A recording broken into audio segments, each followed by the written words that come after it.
তোমার আদরের কোরআনওয়ালা সন্তান একা একা জান্নাতে যাবে না, একা একা বেহেশতের মাঝে যাবে না।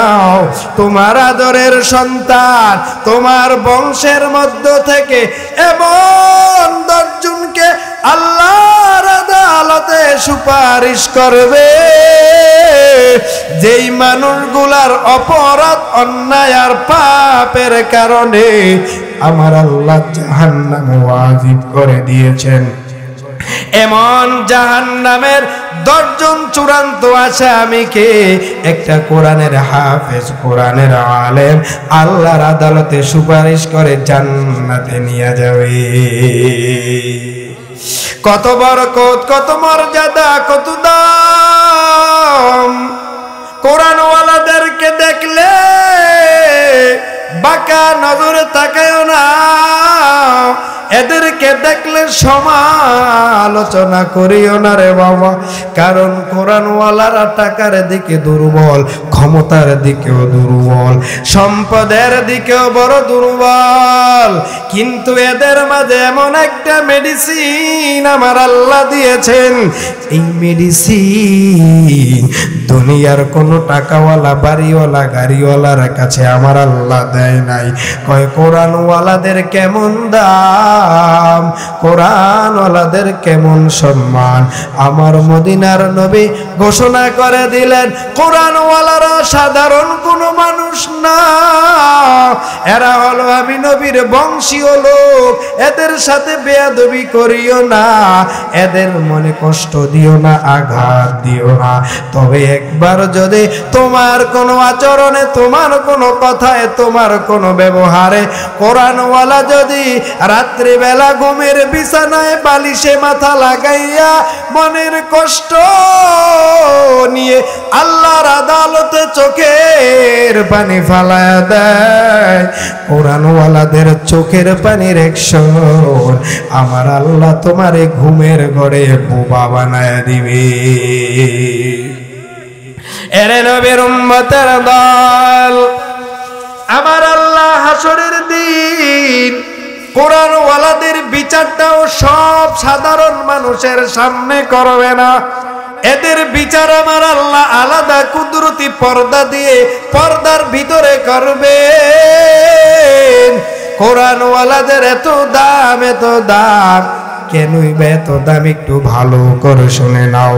কারণ কোরআনের জ্ঞান অর্জন যারা করবে ওই মানুষগুলো আপন খালেকের পরিচয় পেয়ে যায়।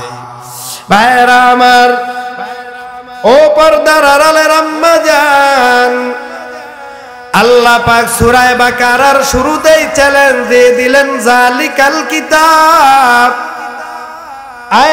ফিল কুরআন। এই কোরআনের মধ্যে কোনো ভুল নাই, কোনো সন্দেহ নাই। এই কোরআনের মাঝে কেউ যদি বিজ্ঞান খোঁজো তুমি পাইবা না। এই কোরআনের মাঝে যদি তুমি জীববিজ্ঞান খোঁজো পাইবা না, গণিত শাস্ত্র খুঁজলে পাইবা না, পদার্থ বিজ্ঞান খুঁজলে পাইবা না। তবে কোরআনের মূল পরিচয়টা কি একটু ভালো করে জেনে নাও। আমার আল্লাহ বলেন, হুদাল্লিল মুত্তাকিন। আমার আল্লাহ জানায় দেয় কোরআন হলো হেদায়েত প্রাপ্ত ব্যক্তিদের পথের পাথেয়। আল্লাহ পাক রব্বুল আলামিন কোরআনের মাধ্যমে জানায় দেয়, আমি আল্লাহ কোরআনটাকে কেন নাজিল করলাম। সেই রব এটার কারণও আবার ভিন্ন আয়াতের মাধ্যমে আমাদের সামনে বয়ান করেন। বানানেওয়ালা রব কত মায়া করে, আদর করে, যত্ন করে আমাদেরকে বানিয়েছেন।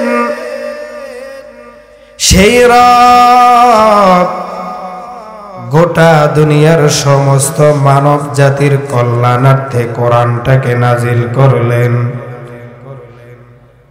আমার রব জানা দেয়, এ মানুষ আমি আল্লাহ তোমাদের নিকট যে কোরআন দিয়েছি এই কোরআনের মাঝে তিল পরিমাণ কোনো ভুল নাই, কোনো সন্দেহ নাই। যদি মনে করো সন্দেহ আছে, যদি মনে করো ভুল আছে, তোমার ঈমান সাথে সাথে চলে যাবে। কারণ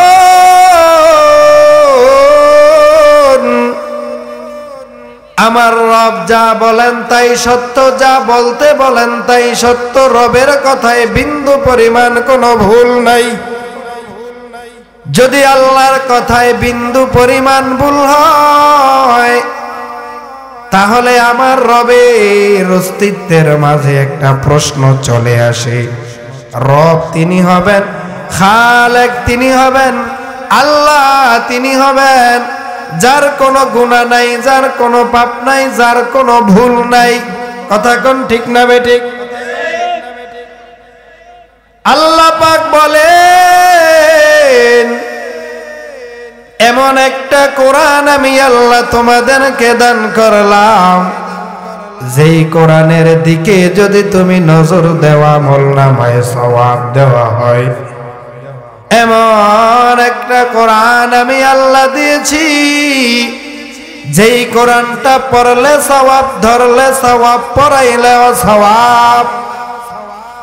আল্লাহর পয়গম্বর আমার মদিনার নবী, রহমতের নবী, পবিত্র জবান মুবারকের আওয়াজ দিয়ে গোটা দুনিয়ার উম্মত গুলারে জানা দেয়। قال النبي صلى الله عليه وسلم خيركم من تعلم القرآن وعلمه।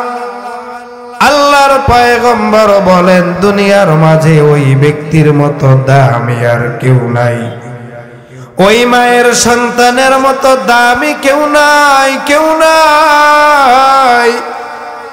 ওই মায়ের সন্তানের মতো মর্যাদাপূর্ণ কেউ নাই, যেই মায়ের সন্তান নিজ কোরআন শিখে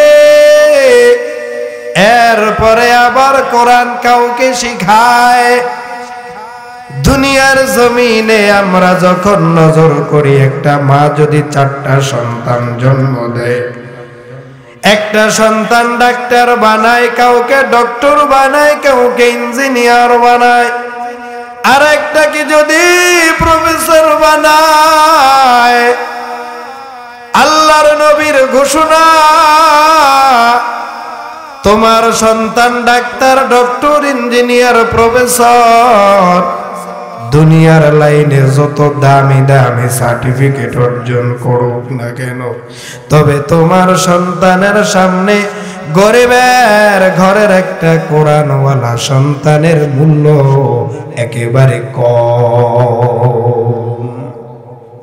ইলমেরা জাজ করদান বেহিসাব, খলকেরা দাদন জওয়াবে বাসওয়াব, রাজিনা কিসমতাল জব্বার ফিনা, লানা ইলমুন ওয়ালিল আ'দাই মালুন, ফাইন্নাল মালা ইয়াফনি আন করিবিন, ওয়া ইন্নাল ইলমা বাকিন লা ইয়াজালু। এরে নবীর উম্মতের দল, আল্লাহর পয়গম্বর জানা দেয়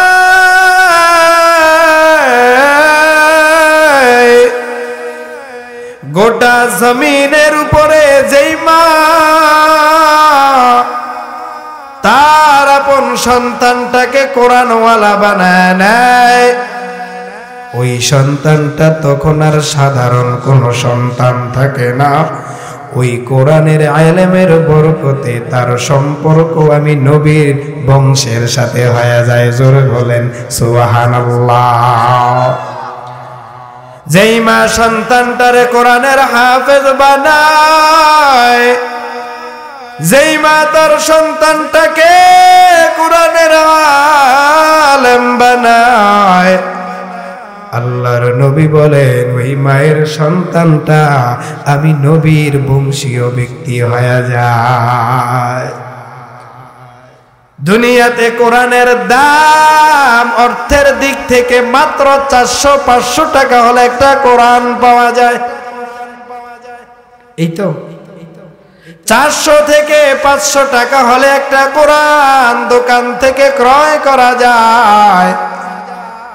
কিন্তু বাজান ইচ্ছা করলে 2-4-500 টাকা দিয়া বাংলাদেশের বড় বড় ভার্সিটির একটা গাইড তুমি কিনতে পারবা না।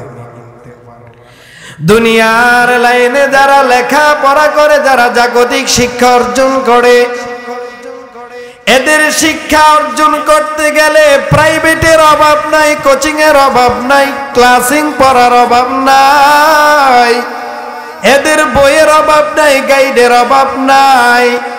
দিন শেষে কি পাওয়া যায়? 15-20 বছর সময় নিয়ে লেখাপড়া করলো, চাকরির পিছনে ঘুরতে ঘুরতে বান্দার যৌবন শেষ। আর আমরা গরিবের ঘরের সন্তান, মাত্র 10-12 বছর মাদ্রাসার লাইনে লেখাপড়া করলাম। লেখাপড়া শেষ করা মাত্র আমার রব আমাদের জন্য রিজিকের ব্যবস্থা করে রাখলেন। দুনিয়ার এক শ্রেণীর মানুষ আমাদেরকে দেখলে নজরটা বাঁকা করে দেয়, পরের বাড়ি খাওয়াইন না। এরপরে আরো সমালোচনা, ইমাম দেখলে মেজাজ গরম, মাদ্রাসার ছাত্র দেখলে মেজাজটা গরম। বান্দা তুমি 1000বার মনের ইচ্ছা বাঁকা করতে পারবা, তবে কোরআনওয়ালারা নিজের জীবনটাকে গভীর রাত্রিবেলা আমার রবের সাথে গভীর সম্পর্ক করে দামি বানিয়ে নেয়।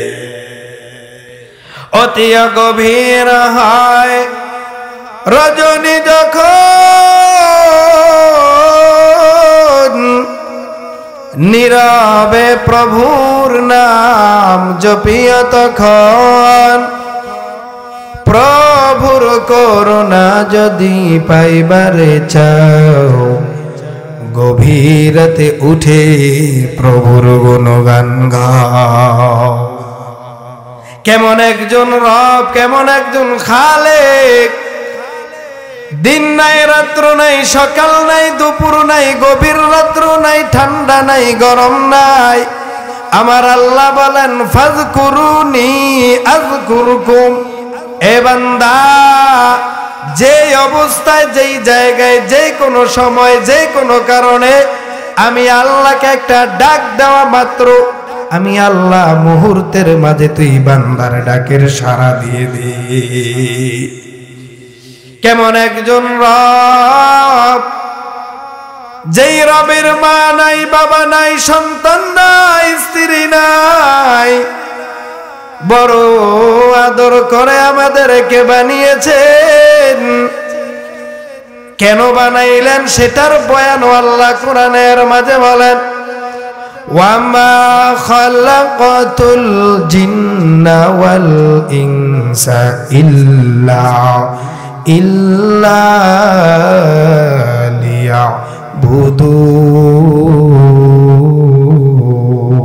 লিয়াবুদুন।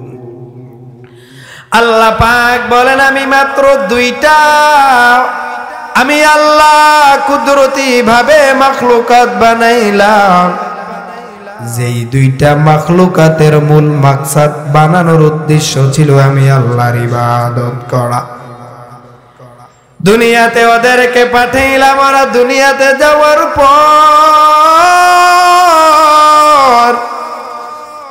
ওরা শত ব্যস্ততার মাঝেও আমি রবের ডাকতে ভুলবে না, নামাজ আদায় করতে ভুলবে না, কোরআন তেলাওয়াত করতে ভুলবে না। কিন্তু বাঙালি মুসলমান ওই রবে আমাদেরকে বানাইলেন আপন রবের ইবাদতের জন্য, আর বান্দা দুনিয়াতে আসিয়া এখন পাগল হয়ে গেছে শয়তানের গোলামির জন্য। মুসলমানের ঘরে কোরআনের অভাব নাই।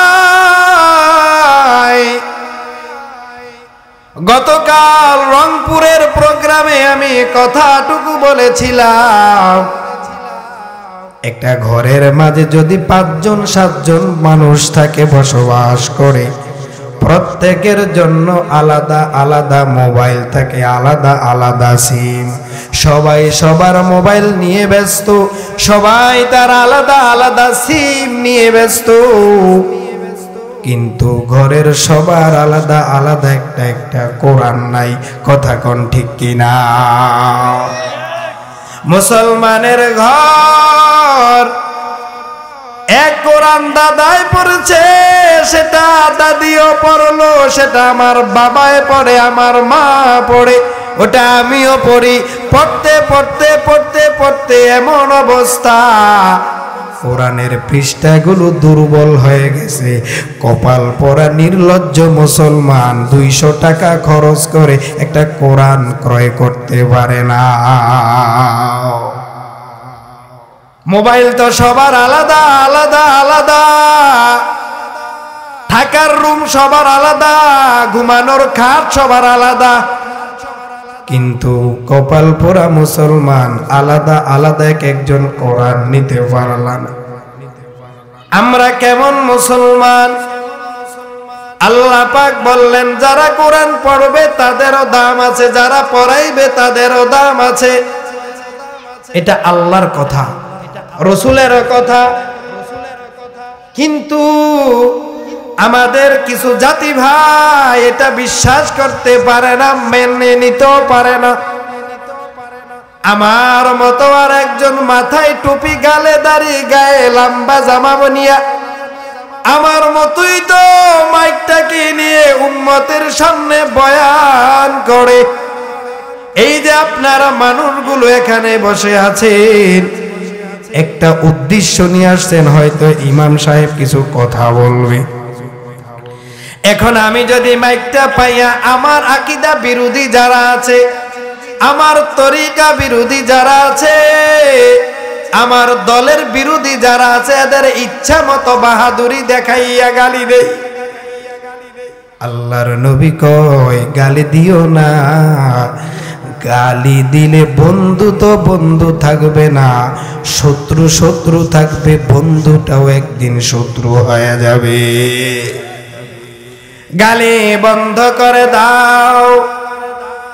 আমার পয়গম্বর দুনিয়ার জীবনে 63 বছর এই দুনিয়াতে জীবন চালাইছেন। জীবনে কোনোদিন আমার নবী একটা ব্যক্তিকে একটা গালি দেয় নাই, বাঁকা নজরেও তাকায় নাই, খারাপ ধারণাও করে নাই।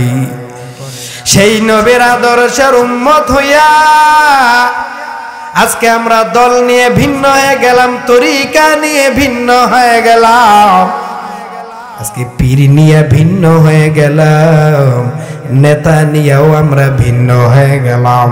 কিন্তু আমরা সবাই সবার মতো করে আলাদা যদিও হই, মূলত আমরা কিন্তু আলাদা না, আলাদা না, আলাদা না। আমরা সবাই জানি আমাদের রব একজন, আমাদের নবী একজন, আমাদের কোরআন এক, কাবা এক। নাকি নারায়ণকুলের মানুষের আলাদা? এক। সারা দুনিয়ার মুসলমানের আল্লাহ একজন, সারা দুনিয়ার মানুষের নবী একজন, সারা দুনিয়ার মানুষের কিবলা একটাই হবে। এটা সবাই জানে, সবাই মানে, সবাই 5 ওয়াক্ত নামাজ বিশ্বাস করে। ফজরের নামাজ 4 রাকাত সবাই জানে, সবাই মানে। জোহরের নামাজ ফরজ, আসরের নামাজ ফরজ। কারণ কি?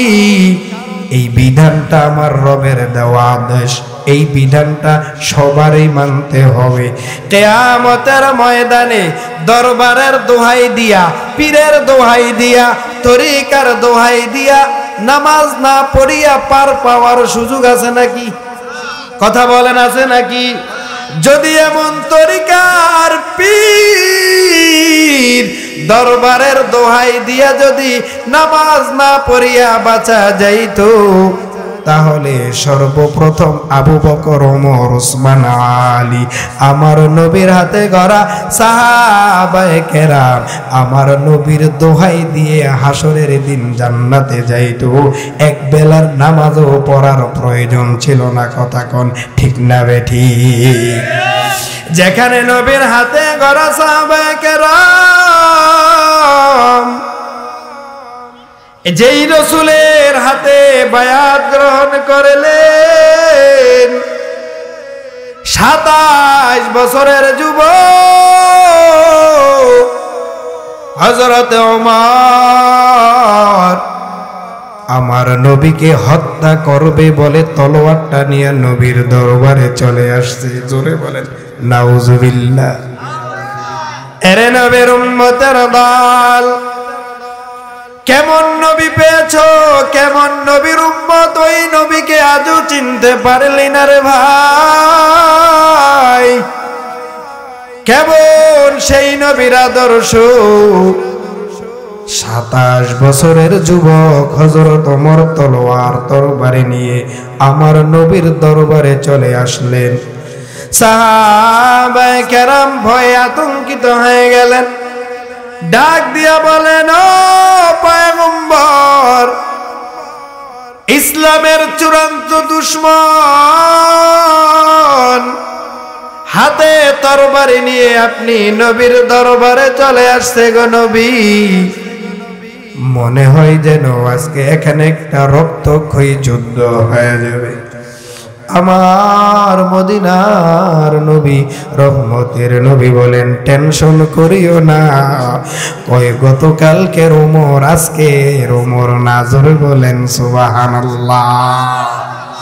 পয়গম্বরের দরবারে আসলেন, আসা মাত্রই বলেন, ও পয়গম্বর, আমি ওমর আপনি নবীর গর্দান আলাদা করার জন্য আসলাম।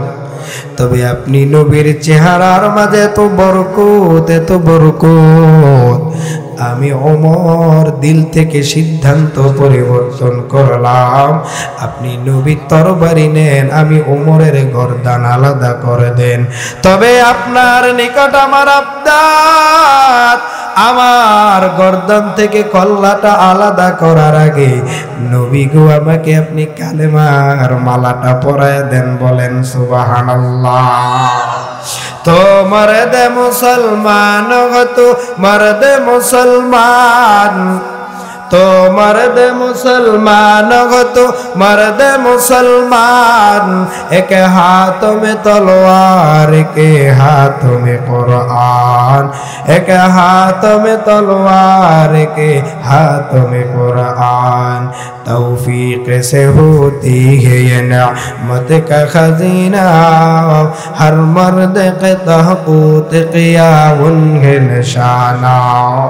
ला ज़िद्द वला निद्द वला हद्द लिमौला, ला जिद्द वला निद्द वला हद्द लिमौला, अल आना कमा काना वलम यल्क़ ज़वाला, अल आना कमा काना वलम यल्क़ ज़वाला। ला ज़ाल हुवा मालिक व मुल्क व बरीउन, नक़सन व हुदूसन व लहुल फ़ज़लु कमाला। এরে নবীর উম্মতের দল, ও নারায়ণ কুলের মুসলমান, ও পর্দার আড়ালের আম্মা জান, ও যুবতী বোনেরা, মাইকের আওয়াজ তোমার কানে যায় রে বোন। তোমার পায়ে আমার বিনয়ের হাত, ও পর্দার আড়ালের আম্মা জান, আপনার পায়ে আমি বিনয়ের হাত রেখে বলে যে আজকের এই নারায়ণকুল মাদ্রাসার উদ্যোগে এত সুন্দর বয়ানের ব্যবস্থা করলেন। মাগুমা, আজকের বয়ান থেকে যদি একটা আমল আপনার জীবনে নিতে পারেন, হয়তো বা এই আমলের বরকতে আমার মালিক হাসরের দিন আপনাকে মাফ করে দিতে পারে। এ মুসলমান, সন্তান তো আল্লাহর দেওয়া নিয়ামত। কত মানুষ বিবাহের পর 5 বছর 10 বছর বিদায়, একটা সন্তানের আশা, সন্তান পায় না। আর আমার আল্লাহ আপনাকে দয়া করে একাধিক সন্তান দান করলেন। একটা সন্তানকে যদি আপনি মাদ্রাসায় ভর্তি করায়া কোরআনের হাফেজ বানালেন, এই কোরআনওয়ালার কত মান, কত দাম, কত সম্মান। আমার পয়গম্বর বলেন, ক্বালান নবিয়্যু সাল্লাল্লাহু আলাইহি ওয়াসাল্লাম, মান ক্বারাআল কুরআনা فاستظهره فأحل حلالا وحرم حراما أدخله الله الجنة وشفعه 10 من أهل بيته كلهم قد وجبت له النار। আমার মদিনার নবী বলেন, যেই মা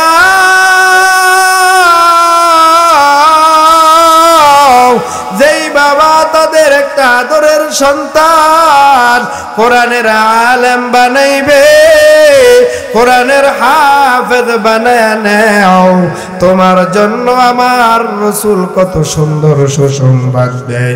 ওই কোরআনওয়ালা যদি কোরআনের জ্ঞান অর্জন করার পর হালালটাকে গ্রহণ করে, জায়েজটাকে গ্রহণ করে, বৈধটাকে গ্রহণ করে, না জায়েজ হারাম অবৈধগুলোকে যদি ছেড়ে দেয়, আদখালাহুল্লাহুল জান্নাহ, তোমার সন্তানটা জান্নাতে চলে যাবে।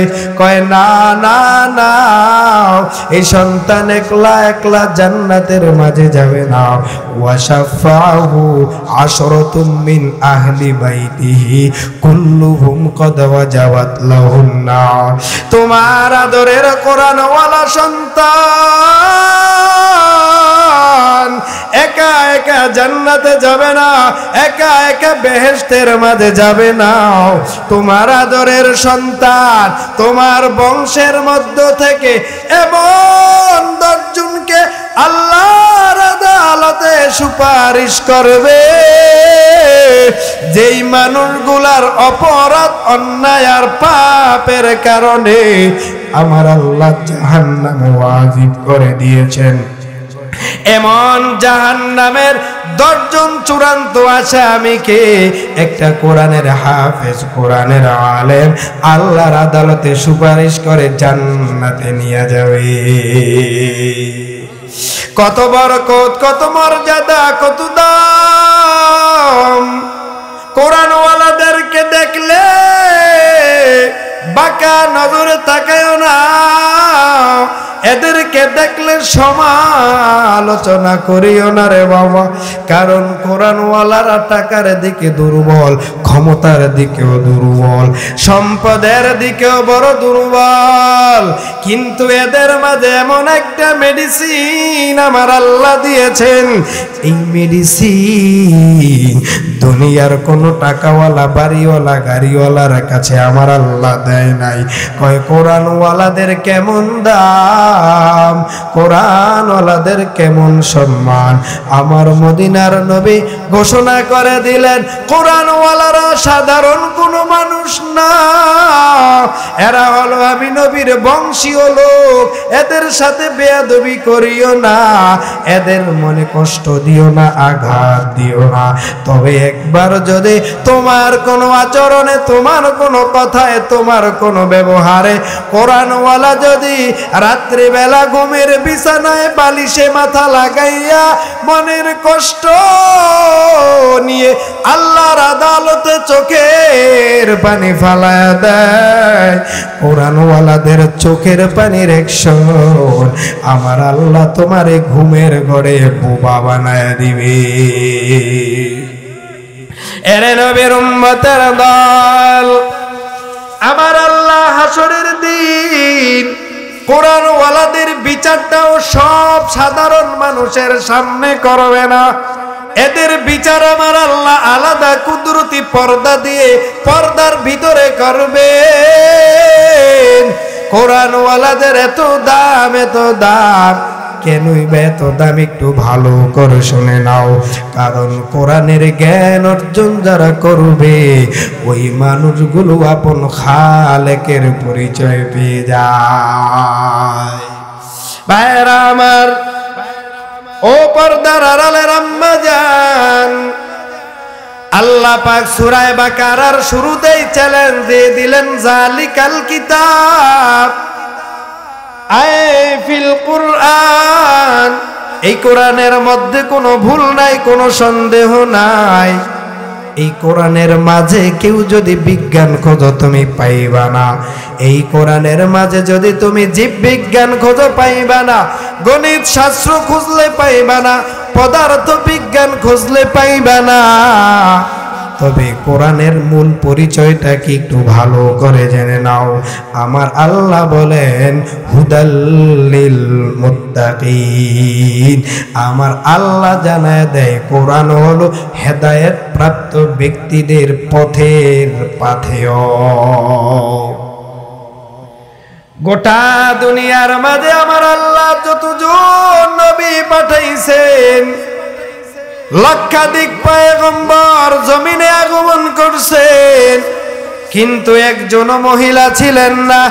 ছিল কেউ? মহিলা কোন নবী ছিল? না না, একজন মহিলা নবী আমার আল্লাহ পাঠায় নাই। তবে প্রত্যেকটা নবীকে আল্লাহ মহিলাদের গর্ভ থেকে বের করেছেন। এরে মা বোনেরা, তোমরা মনে করো তোমাদের অধিকার কম, সম্মান কম। আমার আল্লাহ বলে না না না, তোমার দুনিয়ায় আসার পর থেকে নিয়ে বিবাহ পর্যন্ত তোমার জীবনের সব দায়িত্ব তোমার জন্মদাতা পিতার হাতে। আবার যখন তোমার বিবাহের বন্ধনে আবদ্ধ হয়ে যাও, তখন তোমার জীবনের সব দায়িত্ব তোমার স্বামীর উপরে। তুমি যদি মনে করো না না আমি অধিকার চাই, অধিকার চাই, আল্লাহ কয় না না না, অধিকার চাইতে পারবি, অধিকার পাবি না, পাবি না, পাবি না। কারণ তোরা দুনিয়ায় আসছো পরে, তোদের বিবেক কম, বুদ্ধি কম, শক্তি কম, তোদের আকল কম। তবে মর্যাদার দিক থেকে আমি আল্লাহ তোদেরকে রেখেছি প্রথম লাইনে। মহিলাদের সম্মান সবচেয়ে বেশি বড়, মহিলাদের সম্মান সবচেয়ে বেশি। মহিলাদের মর্যাদার মতো আর কারো মর্যাদা নাই। এই জন্যই তো আমগো দেশের কিছু কপাল পোড়া আছে, বউরে বিয়া করার পরে পরের বেটির উপর অত্যাচার করে, কোন আছে না নাই? কেন রে ভাই? মেয়ের বাবা তো তোমার হাতে আমানত তুলে দিয়েছেন। তোমার দায়িত্ব হলো তার খাওয়া দাওয়া, পোশাক আদি সব কিছুর পর্যবেক্ষণ করা। সাধ্য মতো তাকে তুমি সব কিছুর ব্যবস্থা করে দেওয়া। দিতে তো পারোই না, বরং অত্যাচার জুলুমের স্টিম রোলার চালায়া দাও। এরে কপাল পোড়া ও কাপুরুষ, মহিলাদের গায়ে হাত কারা তোলে? যাদের পুরুষত্ব দুর্বল, যাদের মাঝে মানুষত্ব বোধ নাই, মহিলাদের গায়ে কোনোদিন হাত তোলা যাবে না। যদি ভরণ পোষণ করতে তুমি দুর্বল হও, মেয়ের বাবার হাতে মেয়েটাকে তুলে দাও, তবুও গায়ের মাঝে একটা আঘাত দেওয়ার অধিকার নাই। তুমি যদি বলো না আমি তো কামাই করি তোরে খাওয়াই, না না, দুনিয়ায় কেউ কারোটা খায় না, কেউ কাউকে খাওয়ায় না। ভালো করে বুঝে নেন, সবাই নিজেরটা খায়, আল্লাহ খাওয়ায়, আল্লাহ খাওয়ায়। খাওয়ানোর মালিক কে? আরো জোরে বলেন কে? রিজিকের মালিক কে? তো তুমি যদি বলো বউরে তুমি খাওয়াও, তো তুমি কোত্থেকে খাও? তুমিও তো আরেকজনেরটা খাও। তুই নিজেই পরেরটা খাইয়া আবার বিবির গায়ে হাত তোলো কেমন করে? ও কাপুরুষ বেয়াদব, আজকের থেকে আর কোনোদিনই কাজ করবা না রে ভাই। কারণ মেয়ের বাবা 15 বছর 20 বছর মেয়েটাকে তিলে তিলে কষ্ট করে করে বড় করলেন। তুমি আনিয়া যদি মেয়েটার গায়ে অত্যাচার করো, আমার আল্লাহর আরশ পর্যন্ত কেঁপে উঠে। এই জন্য ভাইয়েরা আমার, কোরআনের দাম জোরে বলেন আছে না নাই? কোরআন ওয়ালাদের দাম জোরে বলেন আছে না নাই? যারা কোরআন পড়বে, পড়াইবে, শিখবে, শিখাইবে, যারা কোরআনের পথে সার্বিক সহযোগিতা করবে, সময় দিয়ে, অর্থ দিয়ে, বুদ্ধি দিয়ে, পরামর্শ দিয়ে, আমার পয়গম্বর জানায় দেয় তোমার প্রত্যেকটা কাজ নেক আমল হিসেবে গ্রহণ হবে। আল্লাহর পয়গম্বর বলেন, قال النبي صلى الله عليه وسلم ما من مؤمن إلا وله بابان باب يصعد منه عمله وباب ينزل منه رزقه জোরে জোরে বলেন সুবহানাল্লাহ। সারা দুনিয়ার ইমানদার মুসলমান গভীর মনোযোগ দিয়ে বুঝো, সব কালেমা পড়ুয়া মুসলমানের জন্য আমার আল্লাহ দুটো করে দরওয়াজা আসমানে বানাইছেন। জোরে বলেন সুবহানাল্লাহ। কয়টা করে দরওয়াজা? সব মুসলমানের জন্য আমার আল্লাহ 2টা করে দরওয়াজা বানাইলেন। কয় 1 নাম্বার দরওয়াজা বাবুন ইয়াসআদু মিনহু আমালুহু। ও মানুষ, 2 দরওয়াজার প্রথম দরজা দিয়ে তোমার নামাজের খবর, কোরআন তেলাওয়াতের খবর, তোমার দানের খবর, নেক আমলের খবর ফেরেশতারা আল্লাহর আদালতে নিয়ে যায়। ওয়া বাবুন ইয়ানজিলু মিনহু রিজকুহু। 2 নাম্বার যেই দরওয়াজা, ওই দরজাটা দিয়ে আমার আল্লাহ পাক তোমার জন্য নিয়ামত বরকত পাঠায়। জোরে বলেন সুবহানাল্লাহ। আমার জন্য 2টা দরজা, আপনার জন্য 2টো দরওয়াজা, আপনার সন্তানের জন্য 2টো দরজা, আপনার মা বাবা, সন্তান, পরিবার, আপনজন, প্রতিবেশী সবার জন্য আমার আল্লাহ 2টো করে দরওয়াজা বানাইলেন। 1 নাম্বার দরজা দিয়ে বান্দার নেক আমলগুলো আল্লাহর আদালতে যায়। 2 নাম্বার দরজা দিয়ে আল্লাহর পক্ষ থেকে নিয়ামত বান্দার কাছে আসতে থাকে। এখন তো আমরা আল্লাহর কাছে চাইও না, পাইও না, কথা কোন ঠিক না ঠিক? সময় পাইলেই গজবের মোবাইল, সময় পাইলে গজবের টেলিভিশন, সময় পাইলে ফেসবুক, ইউটিউব, মেসেঞ্জার, কথা কোন ঠিক না ঠিক? আমরা ছোটবেলায় দেখতাম আমাদের মা চাচিরা যখন সন্তান পেটে ধারণ করতেন, সময় পাইলেই নামাজ পড়তেন, হাতের মাঝে তসবিহ নিয়ে আল্লাহর জিকির করতেন। এই জন্য তখনকার সন্তানগুলোর ক্যাটাগরি ছিল একরকম, মা বাবা যা বলতো তাই মানতো, তাই শুনতো, তাই বুঝতো। আর এখনকার যুগের আপডেট মহিলারা পেটের মধ্যে সন্তান নিয়া ঘন্টার পরে ঘন্টা টেলিভিশনের সামনে, কথা কোন ঠিক কিনা? তো তোমার গর্বে তো কোনোদিন আনোয়ার শাহ কাশ্মীরি আসবে না রে মা, তোমার গর্বে কোনোদিন হাফিজুর রহমান আসবে না, তোমার গর্বে কোনোদিন আল্লামা আহমদ শফি আসবে না, তোমার গর্বে কোনোদিন বাবু নগরী আসবে না, তোমার গর্বে কোনোদিন খাজা মঈনুদ্দিন চিশতি আজমিরি আসবে না, তোমার গর্বে কোনোদিন বাইজিদ বুস্তামি আসবে না, তোমার গর্বে কোনোদিন ওয়াইস কুরুনি আসবে না, কথা কোন ঠিক কিনা? তোমার গর্বে শাকিব খান আসবে, সালমান খান আসবে, সালমান শাহ আসবে। এটাই তো বাস্তবতা। আল্লাহ রসুল বলেন, মহিলারা যখন গর্ভে বাচ্চা ধারণ করে, এই অবস্থায় যেই কাজের সাথে মহিলারা তখন ব্যস্ত থাকে, ওই কাজের আসর গর্ভে ধারণ করা সন্তানের উপর পড়ে। সন্তান পেটে রাখিয়া যদি কোরআন পড়ো, সন্তান পেটে নিয়ে যদি আল্লাহর জিকির করো, ওই সন্তানটাও নেক সন্তান হিসেবে আল্লাহ কবুল করবেন। জিকির করছেন ইব্রাহিম নবী, নমরুদের আগুনে ফেলি,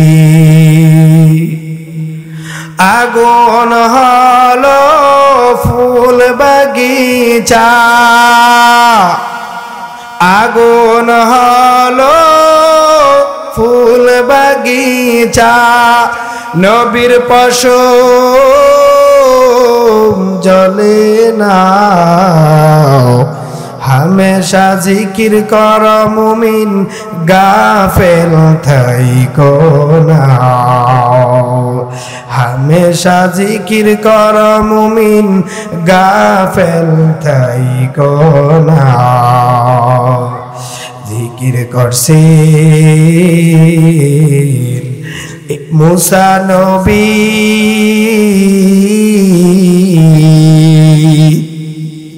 তুর পাহাড়ে গেলেন চলি,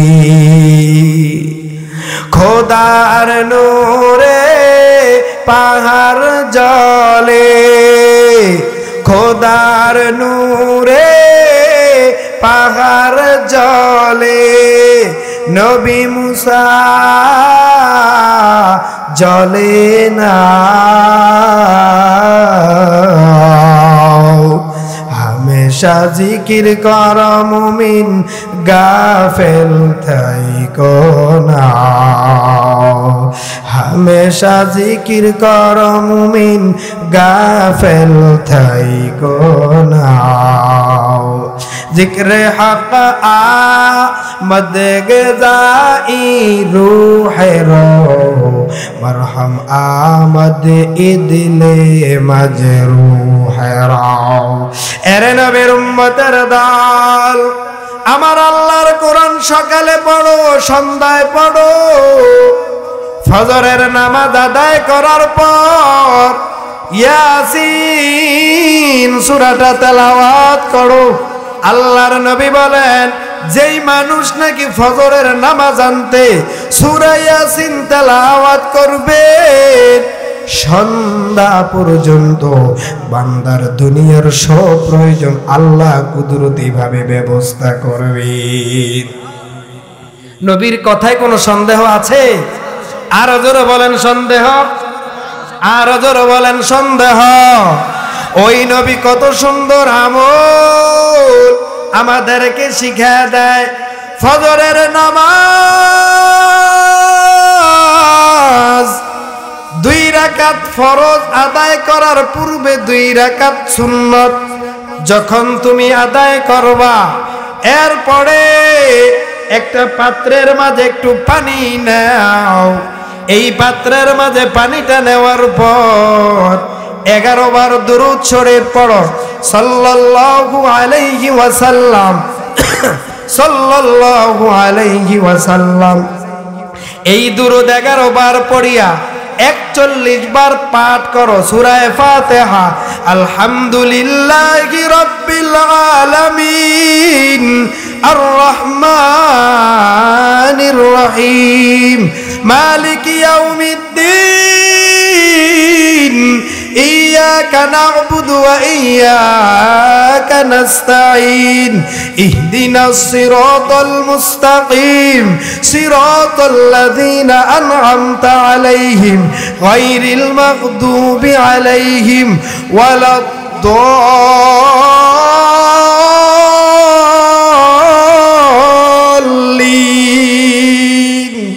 আল্লাহর নবী বলেন এই সূরাটা 41 বার পাঠ করিয়া ওই তোমার হাতের পেয়ালায় নেওয়া পানির মাঝে দম করো, এরপরে আরো 11 বার দুরূদ পড়ো, এরপরে তুমি পানিটা পান করো।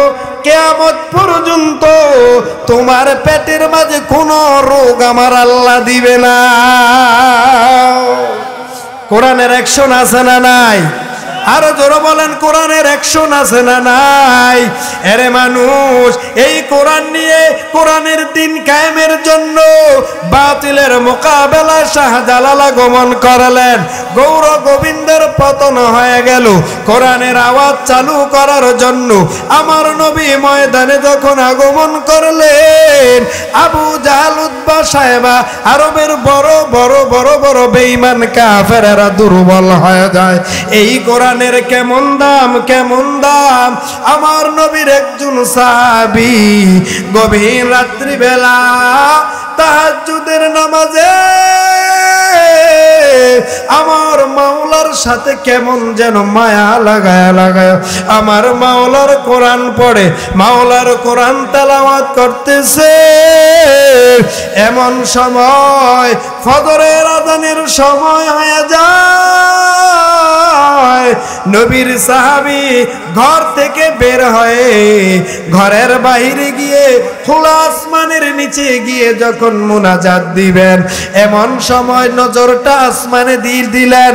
হঠাৎ তাকে দেখেন ওই সাহাবীর ঘরের থেকে কেমন জানি এক এক করে আকাশের তারকার মধ্যে আলো বের হয়, আলো বের হয়, আলো বের হয়, একের পর এক আলো বের হইতেছে, একের পর এক আলো বের হইতেছে। সাহাবী দেখে ভয় পেয়ে গেলেন। আজান হয়ে গেল, ফজরের আজানের আওয়াজ কানে চলে আসলো। নবীর সাহাবী দৌড় দিয়ে নামাজে চলে গেলেন। নামাজ আনতে আমার নবীকে বলেন, ও পয়গম্বর, সারা রাত দাঁড়া দাঁড়া দাঁড়া দাঁড়া নামাজের মাঝে আমার রবের কোরআন পড়েছি গো নবী। ও পয়গম্বর, যত পড়েছি ততই মজা, যতই পড়ি ততই মজা, ততই মজা। তবে কোরআন তেলাওয়াত শেষ করলাম, নামাজ শেষ করলাম, আমি এবার যখন মুনাজাতের জন্য আল্লাহর আদালতে হাত তুললাম, এমন সময় তাকে দেখি আমার ঘরের থেকে আকাশের তারকার মতো একের পর এক, একের পর এক আলো বের হয়, আলো বের হয়। আমার নবী তো বললেন, সর্বনাশ, সর্বনাশ! কি বলতেছো, কি বলতেছো? ও সাহাবী, তুমি তো আজকে কিয়ামত ঘটায়া দিতা। সাহাবী ভয় পেয়ে গেলেন, নবী আপনি তো এমনিতে ভয় পেয়ে গেলাম, আপনি বলার কারণে আরো আতঙ্কিত হয়ে যায়। আমার নবী বলেন, টেনশন করিও না, তোমার কোরআন তেলাওয়াত শোনার জন্য যেই জিনিসগুলো আসছে, তোমার মুনাজাতের সময় তাকায় দেখলা আকাশের তারকার মতো আলো বের হয়, আকাশের তারকার মতো আলো বের হয়। না রে সাহাবী, না না না, এগুলো একটাও তারকা না, আলো না, আলো না, আমার আল্লাহর পাঠানো নূরের ফেরেশতা। ও সাহাবী, তোমার তেলাওয়াত যদি তুমি আজকে ওই নামাজের তেলাওয়াত আবেগ আবেগ আবেগ নিয়ে চালাইতা, তাহলে আজকে দিন পর্যন্ত যদি তোমার তেলাওয়াত থাকতো, তাহলে আজকে মদিনার মানুষগুলো আল্লাহর বানানো ফেরেশতাদেরকে স্বচক্ষে দেখতে পাইতো। এমন এক কোরআন আমার আল্লাহ দিয়েছেন। এরে মুসলমান, কোরআন পড়ো, কোরআন বুঝো, কোরআনওয়ালার মা হও, বাবা হও, কারণ তোমার মরণের পর তোমার সন্তান যদি ও মা তোমার জানাজার নামাজ পড়ায়, এরে বাবা তোমার সন্তান যদি তোমার জানাজার নামাজটুকু পড়ায়, আমার নবী বলেন, যেই সন্তান আপন মা বাবার জানাজার নামাজ পড়াইবে, ওই মা বাবার কবরের আযাব আমার আল্লাহ কিয়ামত পর্যন্ত মাফ করে দিবেন। এরে নবীর উম্মতের দল, ও পর্দার আড়ালের আম্মা জান, এই নারায়ণকুল মাদ্রাসা আল্লাহ প্রদত্ত নিয়ামত, এটাকে মূল্যায়ন করো, কদর করো, হিংসার নজর বন্ধ করে দাও। এরে নারায়ণকুলের মুসলমান, একদিন তুমিও বিদায় নিবা, তোমার সন্তান বিদায় নিবে, এক এক করে এলাকার সব মানুষগুলো চলে যাবে, তবে এই মাদ্রাসা কিয়ামত পর্যন্ত থাকবে। এই মাদ্রাসার কল্যাণের জন্য তোমরা পরামর্শ দাও, ছাত্র দাও, সন্তান দাও। গলা ফাটানোর জন্য বলি না রে বাবা, আখেরাতে বাঁচার জন্য, নাজাতের জন্য তোমার সন্তানটারে কোরআনের আলেম বানায়া দাও। আমার ছোটবেলার ঘটনা, আমার মা যখন আমাকে স্কুলে 5 পর্যন্ত পড়ায়া আমাকে মাদ্রাসায় দেয়, 3-4 বছর মাদ্রাসায় লেখাপড়া করার পর আমি তখন তেমন ভালো বুঝি না। আমি মাকে বললাম, মা কেন স্কুল থেকে আমাকে মাদ্রাসায় দিলেন? আমার মা আমার মাথায় হাত দিয়ে আমাকে বলেন, বাবা কিয়ামতের ময়দানে আমার রব যদি আমাকে বলে কি নিয়ে আসছো নাজাতের জন্য, সেদিন তোর মতো কোরআনওয়ালা সন্তানটার আল্লাহর আদালতে দাঁড় করায় দিব। এরে মুসলমান, কোরআনওয়ালাদের অনেক দাম, অনেক দাম। এই কোরআন কোনো পক্ষের না, কোনো দলের না, কোনো তরিকার না, কোনো পীরের জন্য নির্ধারিত না। এই কোরআন গোটা দুনিয়ার মানুষের জন্য আমার আল্লাহ দিয়েছেন। এই কোরআনটাকে ধরো, কোরআনওয়ালা হও, কোরআনের তেলাওয়াত করো, ফজরের নামাজের পরে সূরা ইয়াসিন তেলাওয়াত করো, যোহরের নামাজের পরে সূরা আলা তেলাওয়াত করো, সাব্বিহিসমা রাব্বিকাল আলা আল্লাযী খালাক ফাসাওয়া ওয়াল্লাযী কদ্দার ফাহাদা। এরপরে আসরের নামাজ আদায় করার পর তুমি সূরা নাবা তেলাওয়াত করো, মাগরিবের নামাজ আদায়ের পর সূরা ওয়াকিআ তেলাওয়াত করো, এশারের নামাজ আদায় করার পর সূরা মুলুকটাকে তেলাওয়াত করো। সূরা মুলুকের কেমন ফজিলত আমার মদিনার নবী জানা দেয়।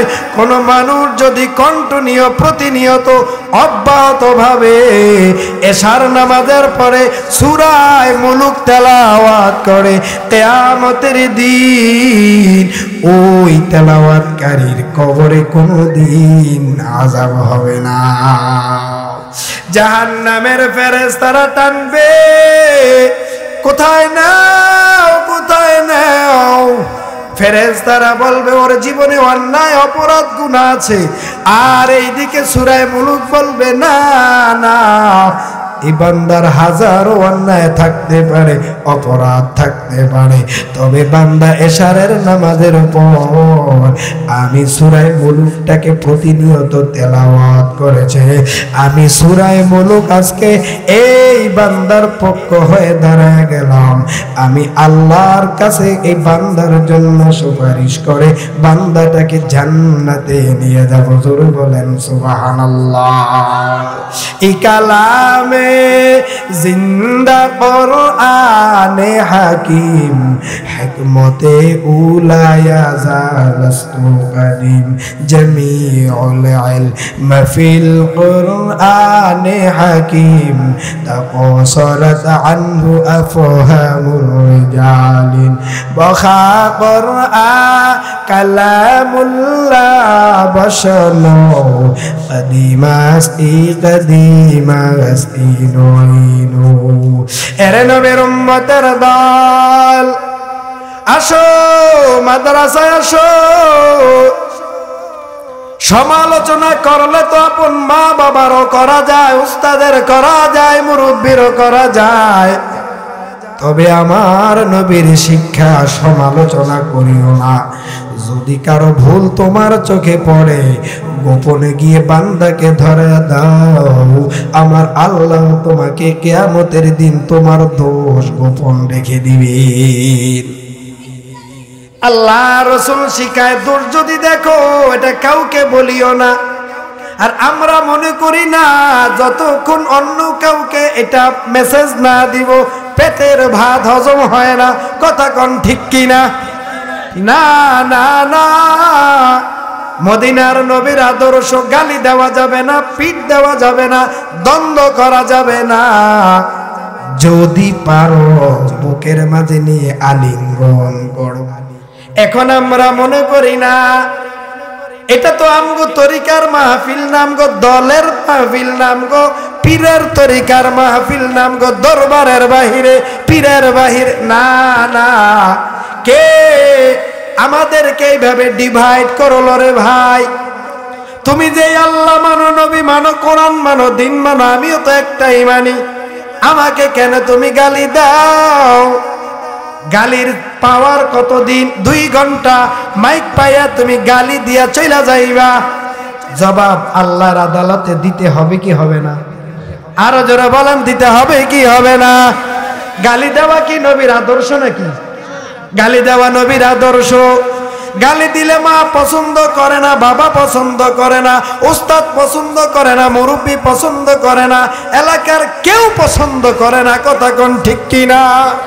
তুমি যারে দিছো সেও পছন্দ করে না, যে দিয়েছ তুমি নিজেও গালি পছন্দ করো না, তো আরেকজনের ব্যাপারে ঠোঁটটাকে কন্ট্রোল কেন করি না আমরা? কেন? এই শিক্ষা কোত্থেকে আসলো? দ্বন্দ্ব করা, ঝগড়া করা, রেষারেষি, কিলাকিলি, মারামারি, এগুলো তো বিধর্মীদের কাজ। ইসলামের সীমানার বাহিরে যারা এদের ছিল এগুলো, কেনই এখন এগুলো আমাদের মাঝে চলে আসছে? আজকে আমরা টুপিওয়ালারা, আমরা মাদ্রাসাওয়ালারা, আলেম ওলামাদের দ্বন্দ্বের কারণে বেঈমান, নাস্তিক, কোরআনের দুশমন, ইসলামের দুশমন, আমার নবীর মতো ব্যক্তিকে নিয়ে কথা বলার দুঃসাহস নেই। কথা বলেন ঠিক কিনা? তুমি আমি তো ঠিক নাই, বেঈমান তো এই সুযোগ সন্ধানেই অপেক্ষায়। তাকে দেখো, সারা দুনিয়া জুড়িয়া যেখানে দ্বন্দ্ব সেখানে আল্লাহর রহমত নাই, যেখানে জুলুম সেখানে আল্লাহর রহমত নাই, যেখানে জিনা, ব্যভিচার, সুদ, ঘুষ চলে ওই জায়গায় আল্লাহর রহমত নাই, বরকত নাই। ফাঁকি দিয়ে আরেকটা কথা মনে পড়ে গেল, সুদের ব্যবসা যারা করবা সাবধান। আমার কথা না, আমার মদিনার নবীর পবিত্র জবান মুবারকের কথা। নবী বলেন, কোন মানুষ যদি সুদের ব্যবসা করে, যতক্ষণ পর্যন্ত সুদের সাথে তার সম্পর্ক থাকবে ততক্ষণ পর্যন্ত আপন গর্ভধারিণী মায়ের সঙ্গে জিনা করার অপরাধ তার আমল নামায় লেখা হবে। জোরে বলেন নাউজুবিল্লাহ। তুমি ধনী হইতে মনে চায়, আমারও তো মনে চায়। আমার কি শরীরে রক্ত মাংস নাই? আমার কি ধনী হইতে মনে চায় না? ওই সেদিন আমার মায়ের সাথে একটা কথা বলতে বলতে রসিকতায় বললাম, মা দোয়া করেন, আমার দুনিয়াতে কোনো আশা নাই, কোনো আকাঙ্ক্ষা নাই, আমার মনে চায় আমি একটা গাড়ি কিনবো, এটাই আমার দুনিয়ার স্বপ্ন। আমার মা বলল, বাবা দোয়া করে গেলাম, ইনশাআল্লাহ আল্লাহ একদিন ব্যবস্থা করে দিবে।